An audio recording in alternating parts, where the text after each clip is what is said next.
Bonjour, bienvenue au 4e épisode de la saison 1946 de Jackie Robinson et des Royaux de Montréal en revue. La semaine du 30 mars a été très chargée, entrons sans plus attendre dans le vif du sujet. Le président des Royaux, Hector Racine, a rencontré les médias montréalais à son retour de Floride le 1er avril. Il a dit qu'il s'attendait à ce que les Royaux soient très puissants en 1946 et que ce serait une équipe jeune, excitante et combative à l'extrême. Ça a été plus ou moins le cas en fin de compte. La moyenne d'âge des Royaux au cours de la saison était plutôt élevée, mais ça on l'ignorait à ce moment-là. Racine s'est aussi dit émerveillé par la tenue de Jackie Robinson, ce qui avait de quoi surprendre. Jackie avait rien cassé ni au bâton ni en défensive au cours du premier mois du camp d'entraînement. Personnellement, ça m'amène à penser que la décision de garder Jackie avec les Royaux avait été prise dès le départ et que ses performances au camp n'avaient pas vraiment d'importance. Le 2 avril, les Royaux ont disposé des Dodgers 6-1. Jackie a frappé 2 coups sûrs, obtenu un but sur balle et volé un but. Les journaux ont rapporté, d'une part, que Jackie a soulevé, je cite, un tonnerre d'applaudissements dans la section réservée aux hommes de couleur quand il a obtenu son deuxième coup sûr du match, et que d'autre part, Eddie Stanky, le joueur de deuxième but régulier des Dodgers, était entré inutilement en collision avec Robinson alors qu'il couvrait le premier but. Est-ce que c'était un geste raciste? Quand les deux hommes sont devenus coéquipiers en 1947, on a dit de Stanky qu'il était un des plus grands supporters de Robinson et que les deux hommes sont devenus proches au cours de la saison. Donc, est-ce que ça avait plutôt à voir avec le fait que Jackie s'entraînait au deuxième but et que Stanky craignait pour son poste? Ça, on ne le saura jamais. Au moins, Jackie n'a pas été blessé sur le jeu.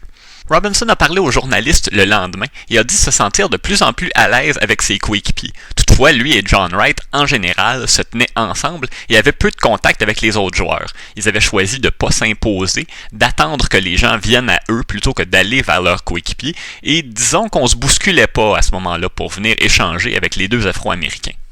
Le 4 avril, les Dodgers ont mis 2 autres joueurs noirs sous contrat, Roy Campanella, futur membre du Temple de la Renommée, alors âgé de 24 ans, et Don Newcomb, 19 ans, qui a joué 10 saisons dans les majeures, remportant même un Cy Young et un titre de joueur le plus utile à son équipe en 1956. Ils ont tous les deux joué à Montréal, mais plus tard, ils ont passé la saison 46 avec les Dodgers de Nashua, New Hampshire, une équipe de niveau B. Le 5 avril, la direction de l'équipe a annoncé l'annulation de 4 autres parties qui devaient être disputées à Jacksonville, à Savannah en Georgie et à Richmond en Virginie, toujours pour la même raison, parce que les équipes intégrées n'étaient pas les bienvenues dans ces villes-là. On a aussi annoncé qu'un match qui devait être disputé à DeLand, la ville à l'éclairage déficient, avait été déplacé à Daytona Beach. Donc, pour ceux qui tiennent le compte à la maison, la présence de Jackie et John Wright chez les Royaux a entraîné l'annulation de 7 rencontres au total au cours du camp d'entraînement.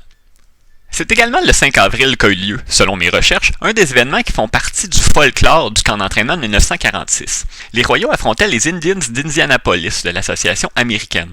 Avant le match, Paul Derringer, un vétéran de 15 saisons dans les majeures qui évoluait pour les Indiens, se serait offert pour tester la recrue vedette des Montréalais. Lors des 2 présences de Jackie Robinson au bâton, Derringer lui a lancé des tirs très à l'intérieur et Jackie a dû se jeter au sol pour les éviter. Les 2 fois, Jackie s'est relevé, a repris sa place dans le rectangle et a frappé le lancer suivant en lieu sûr.